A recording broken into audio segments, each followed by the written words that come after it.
नमस्कार दोस्तों, मैं अंकुर सिंह आपके अपने YouTube चैनल विकास स्टडी सर्कल पर आप सभी का पुनः एक बार स्वागत करता हूं। दोस्तों, जैसा कि आपको पता है, हम लोगों ने अपनी पिछली क्लास में केमिस्ट्री से संबंधित चैप्टर जो ऑक्सीकरण और अपचयन है उसको समाप्त किया है। उसी क्रम में दोस्तों, आज हम लोग अपने नए चैप्टर पर चल रहे हैं। यह हमारा चैप्टर होगा आज विलयन। तो दोस्तों, आज हम लोग विलयन चैप्टर पर चर्चा करेंगे। तो दोस्तों, यह वीडियो आप लोगों की आने वाली आगामी परीक्षाओं की दृष्टि से बहुत ही महत्वपूर्ण रहने वाला है। इसीलिए दोस्तों, इस वीडियो को आप लोग अंत तक जरूर देखें। तो चलिए दोस्तों, वीडियो को स्टार्ट करते हैं। तो सर्वप्रथम दोस्तों, हम लोग देख लेते हैं कि विलयन होता क्या है। तो दोस्तों, विलयन विलयन क्या होता है। दोस्तों, विलयन जो है हमारे दो या दो से अधिक पदार्थ, जो दो या दो से अधिक पदार्थ मिल जाते हैं, उनसे जो पदार्थों के मिलने से जो मिश्रण बनता है उसे विलयन कहते हैं। जो दो पदार्थ हैं, और दोस्तों दो पदार्थों के मिलने से ही विलयन निर्मित होता है। केवल एक पदार्थ को आप विलयन नहीं कह सकते। जैसे दोस्तों, आप लोग देख लें, पानी है हमारा, पानी में आप चीनी को घोल दीजिए, तो पानी और चीनी को घुलने से जो मिश्रण हमारा बना है उसको हम लोग विलयन कहेंगे। इसी प्रकार जैसे आप लोग एल्कोहल में पानी मिला दीजिए, तो उसमें क्या होगा, जो एल्कोहल और पानी है इनको मिलने से जो मिश्रण हमारा तैयार हुआ है उसे आप विलयन कहेंगे। तो विलयन क्या होता है दोस्तों, यही हम लोग अगर डिफिनेशन इसकी बनाना चाहें तो क्या होगा, हम लोग कहेंगे कि दो या दो से अधिक पदार्थों के मिलने से जो हमारा मिश्रण तैयार होता है उसे विलयन कहते हैं। तो दोस्तों, विलयन में दो पदार्थ होते हैं, विलयन या घोल। तो आप लोग देखिएगा, विलयन में दो चीज़ें होती हैं, एक होता है विलायक और दूसरा दूसरा होता है विलेय। तो विलायक क्या होता है और विलेय क्या होता है। दोस्तों, विलायक जो है, विलायक एक विलयन में विलायक एक बड़ी मात्रा है और विलेय विलेय एक छोटी मात्रा है। विलायक में जैसे आपको बताया मैंने, पानी और चीनी का मिश्रण है, इसमें दोस्तों जो मिश्रण तैयार हुआ उसको तो हम लोग विलयन बोलेंगे। तो विलायक इसमें जो पानी और चीनी का मिश्रण तैयार, उसमें जो विलायक क्या है, विलायक बड़ी मात्रा होती है। जैसे पानी पानी जो है यह विलायक है, और जो चीनी है, चीनी कम मिलाई जाती है तो चीनी विलेय होगी इसमें। जैसे आप लोग पानी और एल्कोहल, इसमें आप क्या कहेंगे, जैसे एल्कोहल में जो पानी मिलाया जाएगा तो एल्कोहल की मात्रा ज़्यादा रहेगी और पानी की मात्रा कम रहेगी। तो आप लोग एल्कोहल को विलायक बोलेंगे और पानी को विलेय बोलेंगे। इसी प्रकार दोस्तों, जैसे आप लोग पानी में नमक मिलाइएगा तो नमक की मात्रा कम रहेगी और पानी की मात्रा ज़्यादा रहेगी, तो आप लोग पानी को विलायक बोलेंगे। और विलेय, इसमें मात्रा मिलाई नमक की गई है तो नमक को आप लोग विलेय बोलेंगे। इसी प्रकार दोस्तों, हम लोग विलयन या घोल को अपने दो भागों में बांटते हैं, पहला विलायक हो गया, दूसरा विलेय हो गया। विलायक में हम लोग बड़ी मात्रा रखते हैं, जैसे पानी, एल्कोहल, ईथर। और विलेय में हम लोग छोटी मात्रा जो मिलाई गई है बड़ी मात्रा में, उसको विलेय में रखेंगे। तो विलेय में हमारा ये चीनी आ गया, आयोडीन नमक, आयोडीन और नमक, ये आयोडीन नमक एक ही बात होती है। तो जैसे चीनी हो गया, आयोडीन हो गया, ये चीज़ ये विलेय में होगी। तो उसी प्रकार दोस्तों, नीचे डिफिनीशन लिखी गई है। विलयन, जो हमने आपको पहले बताया है, विलयन क्या है। विलयन एक प्रकार का समांगी मिश्रण होता है। विलयन एक प्रकार का समांगी मिश्रण होता है जो दो या दो से अधिक पदार्थों के मिलने से बनता है। आपको हमने बताया, दो या दो से अधिक पदार्थों के मिलने से जो समांगी मिश्रण तैयार होता है उसे विलयन बोला जाता है।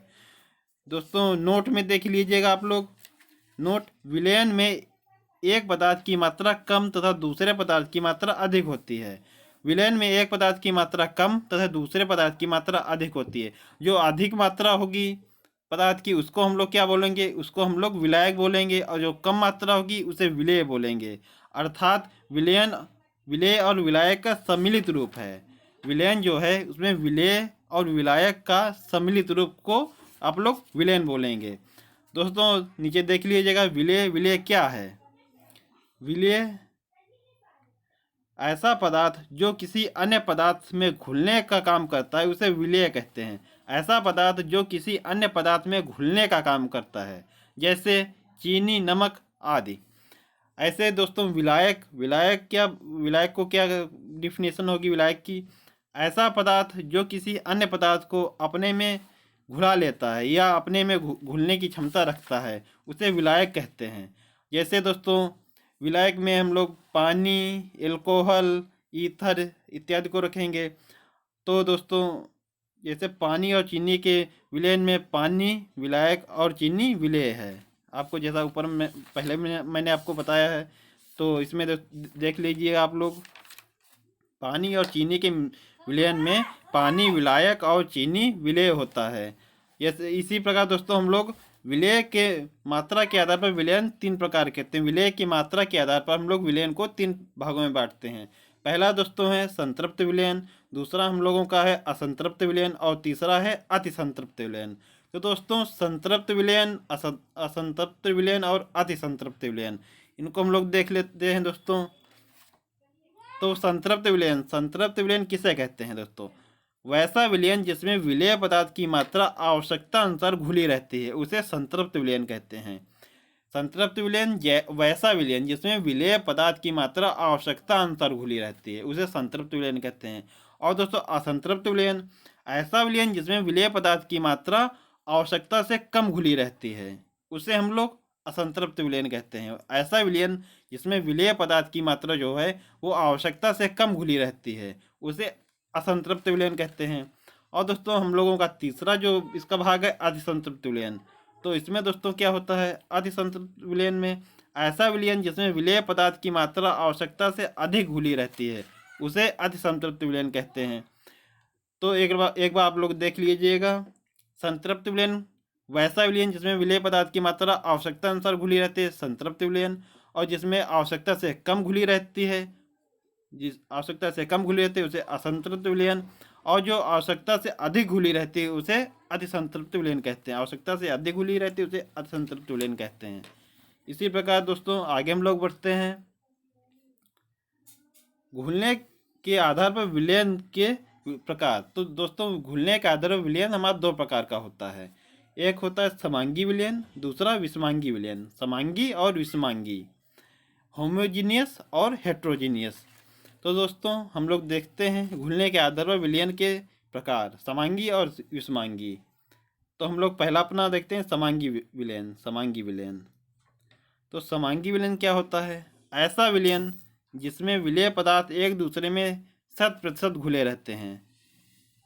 ऐसा विलयन जिसमें विलेय पदार्थ एक दूसरे में 100% घुले रहते हैं, ऐसे विलयन को समांगी मिश्रण कहते हैं, समांगी विलयन कहते हैं। ऐसा विलयन जिसमें विलेय पदार्थ एक दूसरे में 100%, मतलब आप लोग ये समझ लीजिएगा, ऐसा विलयन जिसमें जो विलेय पदार्थ है उसको अगर मिला दिया जाए तो वो एकदम 100% मिल जाए, उसे हम लोग समांगी विलयन कहते हैं। जैसे आप लोग देखिएगा, पानी ले लीजिएगा, पानी में अगर नमक घोल दीजिएगा तो वो हम लोगों का कैसा होगा? समांगी विलयन हो जाएगा। और जैसे पानी में चीनी को घोल दीजिएगा, पानी में आप लोग एल्कोहल मिला दीजिएगा, ये हम लोगों का समांगी विलयन होगा। और इसी प्रकार दोस्तों जो हम विषमांगी विलयन है, इसमें दोस्तों क्या होगा? विषमांगी विलयन में विलेय पदार्थ की मात्रा जो है वो मिलती नहीं है, कुछ % जरूर मिल जाएगी, लेकिन 100% जैसे समांगी विलयन में मिलती है, ऐसे आप लोगों की ये विषमांगी में नहीं मिलेगी। इसमें जैसे आप लोग देख लीजिएगा, उदाहरण है नदी का गंदा पानी। आप लोग नदी का जो बरसात या ऐसे नदी का पानी देखिएगा तो 100% नहीं मिला होता है, वो आपको दिखाई देगा कि गंदा पानी है। और आप लोगों जैसे चीनी पानी मिलाते हैं तो आपको उसमें जब मिल जाएगी चीनी तो आप लोगों को चीनी दिखाई नहीं देगी। तो जो दिखाई ना दे मिलने के बाद वो हम लोगों का समांगी विलयन होगा, और जो हम लोगों को मिलने के बाद भी दिखाई दे वो विषमांगी विलयन होगा। जैसे नदी का गंदा पानी है, वो हम लोगों को उसमें मिट्टी मिली हुई है, लेकिन हम लोगों को जो है वो मिट्टी दिखाई दे रही है कि ये पानी गंदा है, तो ये हम लोगों का विषमांगी विलयन होगा। जैसे वायुमंडल है, वायुमंडल में हमारे जो धूल के कण हैं वो हम लोगों को दिखाई देते हैं, तो दोस्तों ये विषमांगी विलयन होगा। जो धूल के कण हैं वो दिखाई साफ जाते हैं कि ये धूल दिखाई दे रही, तो यह वायुमंडल में धूल के कण जैसे हैं, ये विषमांगी विलयन के उदाहरण हो गए। अगले क्रम पर दोस्तों हम लोग चल रहे हैं, आगे बढ़ते हैं, देखते हैं क्या है। दोस्तों अगर वीडियो आप लोगों को पसंद आ रहा हो तो वीडियो को दोस्तों लाइक करें और चैनल को सब्सक्राइब जरूर कर लें। दोस्तों आगे बढ़ते हम लोग देखते हैं विलेन की क्षमता। विलेन की क्षमता दोस्तों ये आप लोग बहुत ध्यान से देखिएगा, क्योंकि ऊपर जो हम लोगों ने पढ़ा है वो तो नॉर्मल बात है, आप लोग एक बात समझ जाएंगे तो वो आपको अच्छी तरीके से आराम से समझ में आ जाएगा। लेकिन जो यहाँ से नॉर्मलता और ये मोलरता होती है, ये आप लोगों को बहुत अच्छी तरीके से देखना है। तो ये आप लोग बहुत ध्यान से देखिएगा और अच्छे तरीके से पढ़िएगा। तो दोस्तों हम लोग देखते हैं नॉर्मलता क्या होती है। नॉर्मलता दोस्तों किसी विलयन में घुले हुए विलय के ग्राम तुल्यांक की संख्या को नॉर्मलता बोलते हैं। किसी विलयन में जो विलय पदार्थ है उसके ग्राम तुल्यांक की संख्या को नॉर्मलता बोलते हैं और इसे n से प्रदर्शित करते हैं। नॉर्मलता को n से प्रदर्शित करते हैं। तो दोस्तों नॉर्मलता n का सूत्र क्या होगा? नॉर्मलता n बराबर W/V इंटू 1000/E। तो E बराबर हमारा क्या होगा? E बराबर ग्राम इक्विवेलेंट होगा। तो ग्राम इक्विवेलेंट जो है ये क्या होगा? ग्राम इक्विवेलेंट जो है विलेय का अणुभार अपान धनात्मक आयनों की संख्या, विलेय का अणुभार अपान धनात्मक आयनों की संख्या। और दोस्तों इसमें W बराबर क्या होगा?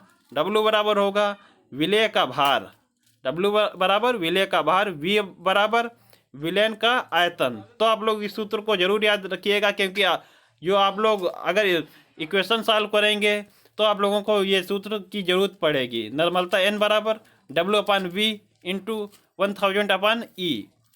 तो इसमें हम लोग आपको बता चुके हैं W बराबर क्या होगा? विलेय का भार, V बराबर विलयन का आयतन, E बराबर ग्राम इक्विवेलेंट। अगर आगे बढ़ते हैं हम लोग दोस्तों मोलरता क्या होती है? दोस्तों मोलरता किसी विलयन में घुले हुए विलेय के ग्राम मोलों की संख्या को मोलरता कहते हैं और मोलरता को m से प्रदर्शित करते हैं। किसी विलयन में घुले हुए विलेय के ग्राम मोलों की संख्या को मोलरता बोलते हैं और मोलरता को m से प्रदर्शित करते हैं। इसका भी सूत्र आप लोग देख लीजिएगा। m बराबर क्या होता है? m बराबर W/V इंटू 1000/m। तो W बराबर क्या होगा? विलेय का भार, V बराबर क्या होगा? विलयन का आयतन, V बराबर विलयन का आयतन और M बराबर क्या होगा? विलेय का अणुभार। W बराबर विलेय का भार, V बराबर विलयन का आयतन और M बराबर विलेय का अणुभार। सूत्र आप लोग जरूर याद रखिएगा। M बराबर W/V इंटू 1000/m। अगले क्रम पर दोस्तों हम लोग चलते हैं मोलरता क्या होती है? मोलरता की दोस्तों किसी विलायक में घुले हुए विलेय के ग्राम अणुओं की संख्या को मोलरता कहते हैं। किसी विलायक में घुले हुए विलेय के ग्राम अणुओं की संख्या को मोलरता कहते हैं। इसे m0 से प्रदर्शित करते हैं। मोलरता और दोस्तों मोलरता जो है, मोलरता को m से प्रदर्शित करते हैं, नॉर्मलता को n से प्रदर्शित करते हैं और मोलरता को m0 से प्रदर्शित करते हैं। तो दोस्तों मोलरता क्या हुई? किसी विलायक में घुले हुए विलेय के ग्राम अणुओं की संख्या को मोलरता कहते हैं। तो मोलरता का सूत्र भी हम लोग देख लेते हैं। m0 बराबर क्या होगा? m0 बराबर 1/V इंटू 1000/m। जहाँ A बराबर क्या होगा? A बराबर विलेय का भार, B बराबर क्या होगा? विलायक का भार और M बराबर क्या होगा? विलेय का अणुभार। A बराबर विलेय का भार, B बराबर विलायक का भार और M बराबर विलेय का अणुभार। तो दोस्तों आशा करता हूँ आप लोगों को ये चीज़ समझ में आई होगी। इसको आप लोग बहुत ध्यान से देखिएगा।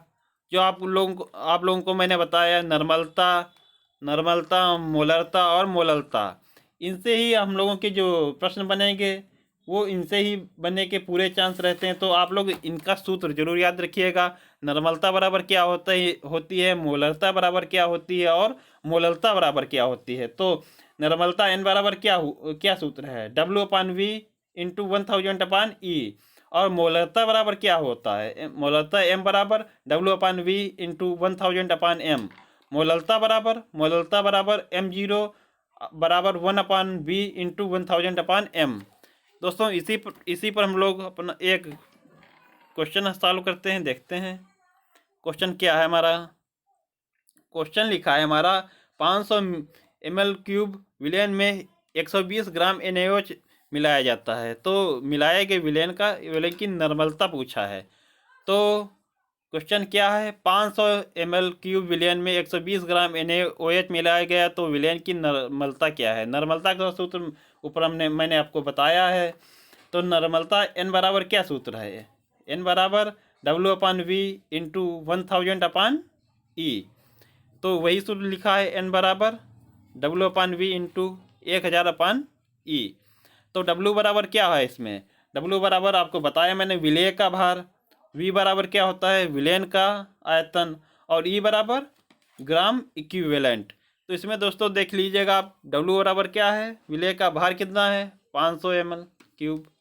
तो W बराबर 500 ml क्यूब, और V बराबर कितना हुआ, V बराबर विलेन का आयतन 120 ग्राम, 120 ग्राम। और दोस्तों ग्राम इक्विवेलेंट, तो NaOH की जो ग्राम इक्विवेलेंट है विलेय का अनुभार अपान धनात्मक आयनों की संख्या वो कितनी होगी, तो NaOH की हो जाएगी दोस्तों 40। तो इसी प्रकार दोस्तों हम लोग इसको सॉल्व करते हैं। तो n बराबर क्या हुआ, n बराबर W कितना हुआ 500 अपान जो V बराबर कितना है 120 इंटू 1000 अपान जो ग्राम इक्विवेलेंट है ये हमारा कितना है 40। इसको दोस्तों सॉल्व करेंगे जो, तो n बराबर हमारा सॉल्व करने के बाद कितना आएगा 6। तो इसी प्रकार दोस्तों आप अन्य क्वेश्चन जहाँ से आप लोगों को मिले आप लोग सॉल्व करके देखिएगा, इन्हीं सूत्रों पर सारे प्रश्न जो है हमारे सॉल्व हो जाएंगे। तो दोस्तों आप लोग इनको अच्छी तरीके से याद कर लीजिएगा, यह आप लोगों की जो परीक्षाओं में प्रश्न इनसे बनेंगे वो आप लोगों को सॉल्व करने में बहुत ही अच्छी तरीके से मदद करेंगे। तो दोस्तों आशा करता हूँ आप लोगों को यह वीडियो पसंद आया होगा। दोस्तों अगर वीडियो आप लोगों को पसंद आया हो तो वीडियो को ज़्यादा से ज़्यादा लाइक करें, वीडियो को ज़्यादा से ज़्यादा शेयर करें और चैनल को सब्सक्राइब जरूर कर लें दोस्तों। चलिए मिलते हैं हम लोग दोस्तों अपने अगले वीडियो में, तब तक के लिए धन्यवाद। जय हिंद दोस्तों।